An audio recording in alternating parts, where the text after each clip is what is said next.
So, so I define worst as most impactful, and most impactful I kind of define as not just, did this degrade services for some end user, but how much financial, technical, or human resources did you have to put into investigating or mitigating or actioning this incident?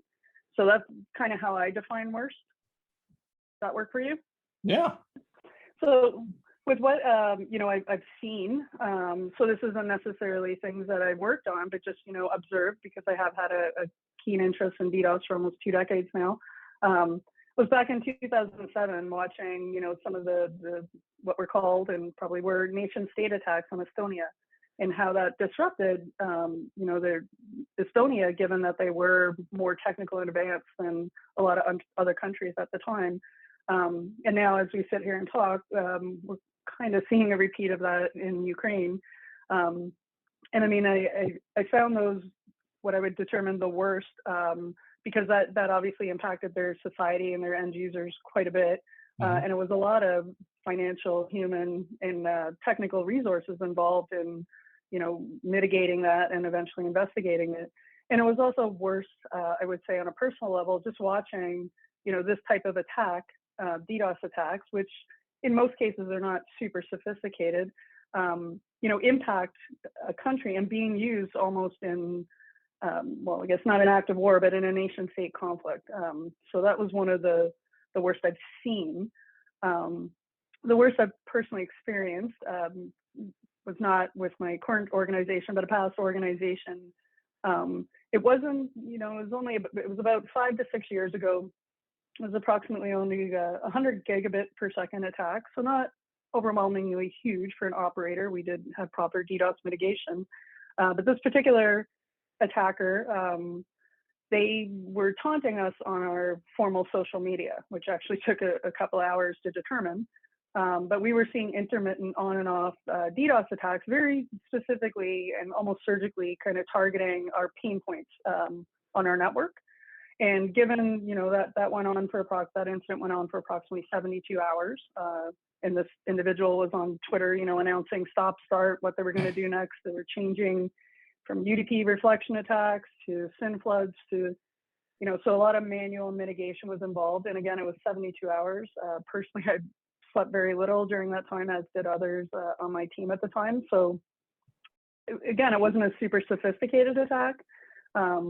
It was, we never did, we did work with law enforcement. Unfortunately, we never did catch that individual, but it was never very clear what their motivation was either. So it was, I would kind of put that in the category of worse, because it did intermittently impact our end users, but it also incurred a lot of technical and human resources mitigating the attack, and of course financial resources when we finally found our end solution there. Yeah, so let me start by saying it's not always about the size of the attack, but rather the impact it has on the target or their customers / users, whatever they want to call them. Any attack that has sustained impact is a concern, but the most concerning are the attacks. To me, the most concerning are the ones that come from a dedicated adversary. So think of this common industry term, APT, stands for Advanced Persistent Threat. So in the DOS context, that's similar to kids. They'll try a scattershot approach. They'll try to see what works. But if they're very persistent and maybe state sponsored, that could be sustained for months at a time rather than giving up quickly. Kids generally give up quickly. So in terms of the worst I've seen, in one case, an APT deployed fairly novel attack methods against different parts of our infrastructure nearly every day for about 6 months. And so the attacks weren't always long, they weren't always large, they rarely had any impact, but the daily occurrence of them increased our concern that maybe they could find a weakness somewhere. And it also made it challenging to retain focus on any discovered weaknesses, because the next day we'd be looking into some new thing, and it's just hard to remember to follow up on anything we'd found the previous day. In the end, for us, there was no user visible harm. We did learn a huge amount from this. We deployed some architectural changes that'll make us stronger to deal with future attacks and make those less likely to succeed. I'm an academic at the University of Cambridge, and I don't get DDoS attacked. Well, at least I did once because somebody found out afterwards that I'd been attacked and I was on an attack list. But because I'm on a really fast university network, I never actually noticed. So I basically measure attacks which are going to other people, and I see the packets going to my sensors, and then they're reflected off those sensors and they go to the actual victim. So we track the victims and so forth. But because there are very large numbers of reflectors scattered around the internet, not all that many packets go past my sensors. So I couldn't really say what the biggest one I've ever seen is, because it just depends whether or not they use my sensors a lot or a little in any particular attack. Yeah, it's a good question. There's actually two aspects to it, in my opinion. There's the worst can be something that you never seen before, and that is actually for me. It's probably was I think it was back in the beginning of the 2018. It's when the memcache amplification became a thing. So, and people discovered that, and we actually seen the attacks all of a sudden that well over 200 gigabits per second, and that was so. We've seen that about the same time as other sort of larger DDoS providers have seen, and it's kind of that was interesting because before that, memcache. So at the time, memcache wasn't a known thing. So it's just so yeah, this like service, which is effectively supposed to do your sort of internal application caching and never supposed to be on the internet, all of a sudden has this massive amplification factor and starts getting easily and widely abused. And so that's one scenario. But what's probably worse is actually from the customer perspective is targeted attacks, because I mean, yeah, these big large attacks are especially for some new undiscovered vector or newly discovered vector. Is they kind of interesting. They also fairly mitigatable. You can mitigate them fairly easily. The targeted attacks, however, it's the whole different story. So that's where the crew actually, well, I mean, DDoS is not a DDoS is not a rocket science. It's very simple, but all you need to do is really understand the basics of the network planning and how the network protocols work, and then if you do a bit of a homework, then you can actually plan the attack. You can find the victim. Most of the stuff we see is obviously extortion related, but you can find the victim and find what's vulnerable and actually work out a viable strategy on how to keep that victim impacted, because you can someone who's done the homework, they actually can take multiple angles, multiple styles of attack, and they do understand if simple volumetric stuff to choke victim's connection doesn't work, hey, how about those authoritative name servers which sitting over there, and let's just knock those, and then when the domains TTL expire, then yeah, all of a sudden all sorts of outages happened. Wow. Yeah. So that's I guess those sort of pre-planned attacks are scary, I would say, from the victim perspective. They're scary because they can it's basically ongoing mitigations, and then the attackers just change their techniques and they have stuff repaired. But on the other hand, so the victim was likely chosen because they had these exposures. So if an organization can have a look at their exposures, and it's basic stuff. It's resiliency of your kind of main internet pipeline. Don't have all your eggs in one basket, right? So it's Right. don't have your sort of general internet connection and your critical services on the same pipe. Don't have your DNS on some sort of a resilient infrastructure and all of that stuff. So if you kind of understand your external exposures and done your homework, it's not easy to mount a targeted attack. I will start with last question, and it's really easy one because it's the easiest one. The worst attack is attacks that you can't really mitigate in a sufficiently short time frame that it does not affect your business in considerable ways. So attacks that you could not mitigate, it's the worst. And for the second question, actually, this is a really hard one because I have two candidates, and I'm really like on the edge discerning which one is the worst. But I will probably start with the one that is common for most organization sizes, from really small business to the enterprise. And it would be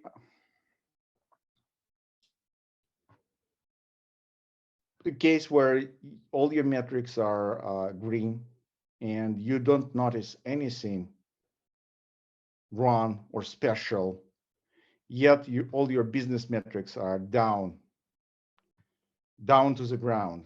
Your business basically is not functioning. And this is usually the case when you have a blind spot in your metrics. You forgot about some backup channel, or you're missing some very important, for example, TCP/IP semantic metrics. And attack vector is basically going on in your blind spot, and you could not mitigate what you don't see, since what you don't see you can't understand. That's why thing we don't know what's going on. And Right. the second thing is usual for large corporations with hundreds of teams working on thousands of network services, using tens of thousands of network protocols and things like that. And all your metrics are red, and you really see the attack going in your enterprise network. And it's definitely code red. But when you try to consider, so we've been attacked, we've been hit by Richter 9 earthquake. Now what? You usually have no idea what applications are in your network, how they scale by their critical level. What is critical for your business, what is less critical, what is nice to have, and what protocols they are using. TCP, UDP, is there any authenticity management implemented in these protocols? Do these applications, can these applications degrade gracefully or not? You just have no answers. Right. And it's because your organization is so huge and so federated. But it's not an excuse, because you have to have a good account of what applications are your business is and how critical they are. And for every single team that working on this application, you have to have someone responsible for developing recovery plan. Otherwise, it's a lost cause right from the beginning. You Right. could not defend what you have no idea what it consists of. Mm. Which, SQL Slammer was not, which happened in 2003, January 2003. It was an intentional DDoS attack, but it was a very severe internet-wide traffic excursion that was caused by an extremely prolific worm. And it had a huge impact on network operators, both ISPs and ASPs and so forth, as well as enterprise networks. And that was a really seminal event. It was a real wake-up call to a lot of folks in the operational community that we really had to make sure that we were engineering based on packet dynamics and throughput and understanding the capacity of our routers and our switches and so forth to and how they are going to behave under sustained high traffic loads. And so I think that was a really seminal event that a lot of folks learned a lot from. I was very fortunate. The network that I was working on, we had designed it and implemented it with principles so that we were not actually negatively affected by Slammer. And we also had very good visibility so that we were actually able to understand what was taking place. And then because we had the visibility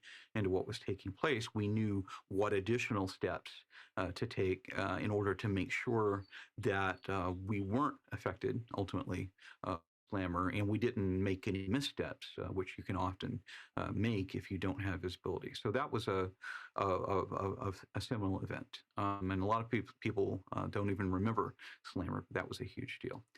In terms of intentional DDoS attacks, I think that when Mirai made its debut in 2016, that was a wake-up call for a lot of folks. Now, we had seen IoT botnets for many years prior to that.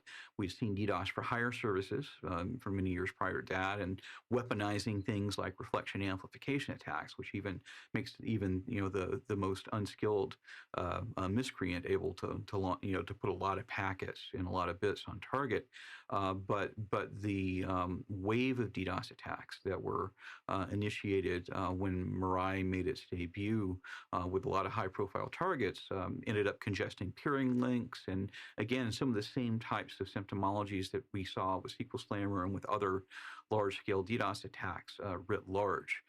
So that one was certainly a big one as well. And then one bonus I'll give you very quickly is we've always had, ever since we've had DDoS attacks, we've had the more casual attackers who just let it rip, and there have been the smaller cadre of the more skilled attackers who do extensive pre-attack reconnaissance, and they identify the different elements in the service delivery chain to go after in terms of network infrastructure, API endpoints, things like that. And I fought some interesting duels a few times with some very skilled attackers who had done their pre-attack reconnaissance and who would actually, I could tell by the way that they were reacting as we would employ different defensive measures, that they had actually gamed out a few steps in advance as to what they thought we would do in order to be able to defend. And thankfully, I'm batting 1,000, knock on wood, and have been able to defend against those attacks. But we're really living in an age now of adaptive DDoS attacks, where this is becoming a lot more common. And so, dealing with some of these very old attackers who react very well and have a plan can be very time-consuming. Sometimes it can take multiple hours to really be able to pin them in a corner and deal with all of the tricks that they have in their bag.